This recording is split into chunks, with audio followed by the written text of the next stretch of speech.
What is going on, guys? Normog here with the Guy's Game Guide and a little bit of a Minecraft tutorial. Some Minecraft news, guys. Mojang, the company that created Minecraft, has announced, along with Sony, that Minecraft will be coming to the PlayStation 3, PlayStation 4, and the PS Vita. So finally, PlayStation will not be left out. I mean, for the last year or so, it's been on Xbox, it's been on Android smartphones, and then of course it's been out on the PC since day one. And PlayStation people have been kind of left out. And my main videos I do on my channel are PlayStation. I do a few Minecraft videos, which I have to use Bandicam. But if I get it on the PlayStation, that means I can play everything on the PlayStation, which would be really great.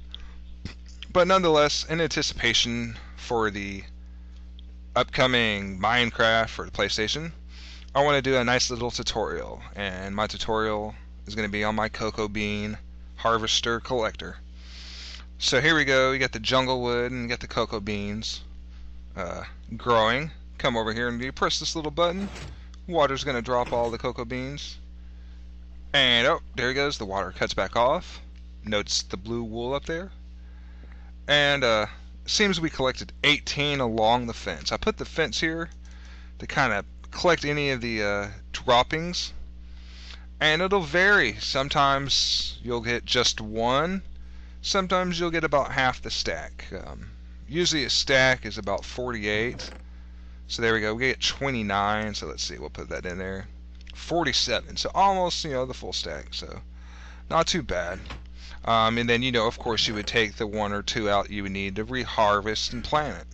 So, I'm going to show you how to make this, guys. The first part, I'm not going to do a full tutorial on because it's pretty simple redstone stuff, and I'm assuming most of you guys would know some of the redstone stuff, but here we go. Button into the, side of a block. We'll power through. These redstone torches up here are currently holding the pistons open. So when you press the signal through the block, it'll basically come up here. Oh, a little bit of lag. It'll come up here powering each of these repeaters and into the blocks, which will then turn off my torches. When they go off, pistons retract, dropping the water up here. Since buttons only last for, a quick pulse, it'll only drop it for, a second. So see, there we go, it lights up, then it lit off, or turned off.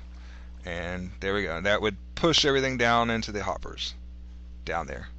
And the hoppers are pretty useful stuff to collect and gather stuff. So here we go, guys.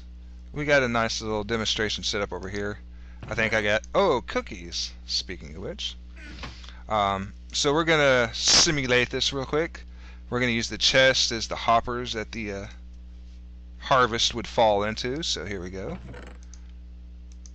Into the hoppers you go. Now what happens is it goes through this hopper into the dropper.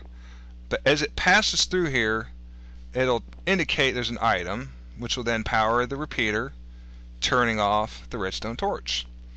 Now the redstone torch is here to basically stop my hopper clock. A hopper clock is basically two hoppers pointed at each other. Back and forth they go. And you can use a comparator, which again indicates when an item is in there. And it would send a signal. So every time it comes over to this one, it would send a signal. And again, you use a repeater to just continue the signal strength so it doesn't weaken out of the comparator. Right on through. And I use a repeater here so it didn't connect to this comparator. And you use that right into the hopper. And that way any items that are in the dropper, would then get discharged or shot upward. And there are all 8 cookies. Pretty simple, pretty useful. Doesn't take a lot of resources. So we're going to go over here, and I got a little chest, and I'm going to put my cookies in there. So it takes at least 7 hoppers, 2 chests, 1 dropper, 3 repeaters, 2 comparators, 1 redstone torch, 1 piece of redstone, one block, and one random item to put into your hopper clock. So here we go, guys. We're going to come over here, and I'm going to show you how it's built.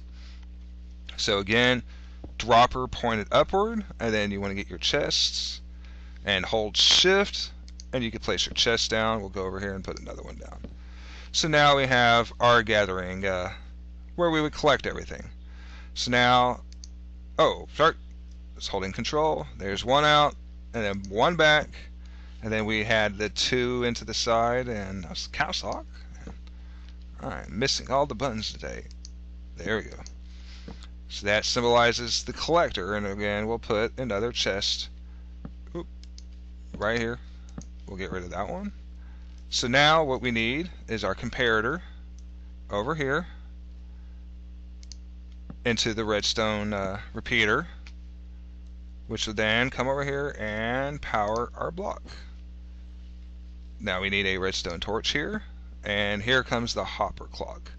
So put the first one into the ground, the second one into that one, and then you would just take this one back. Ooh, that's gonna be bad. There we go. And the second one back into it. Then you place your item in there, and now it's going to go back and forth. And see, we're going to fill this in just with that. So now you put your comparator here, and see if I take this away, you'll notice, see, it's blinking on and off and on and off, and the signal's constantly going. So there we go. And that will stop it from just constantly pulsating, which could cause a lot of lag. So here we go. You put down a little bit of a redstone, and to prevent it from connecting like that, you want to use another repeater, and there you go, guys, and that's it. So here we go. We'll just test it real quick. Come over here. We'll put two repeaters, or two hopper comparators, and three whatever. So there we go. Two comparators, three repeaters, exactly 100% item, no lossage. Sometimes with item elevators, if they get to be too tall, by the time you get up here, you tend to lose one or two items. So no lossage in this one over here. So pretty useful, like I said. You can use it for, and it doesn't have to be for a cocoa bean harvester. Any kind of harvest, that could be a flat surface back here, for any kind of garden, your wheat field or whatever. And as long as it ran into the hoppers, that's the main thing. Like I said, I was showing you today was this portion of it, was the harvester part of it. And so there we go, guys. I hope you enjoyed this video, and if you did, be sure to add, comment, like, subscribe, and let me know if you want to see any more tutorials for Minecraft, maybe some videos from the multiplayer world server with Mosquito. And again, that server was called Superlative Craft, guys, and I'll leave a link in the description, probably right above my head as I said it. So thanks for watching, guys, and I'll see you on the next video.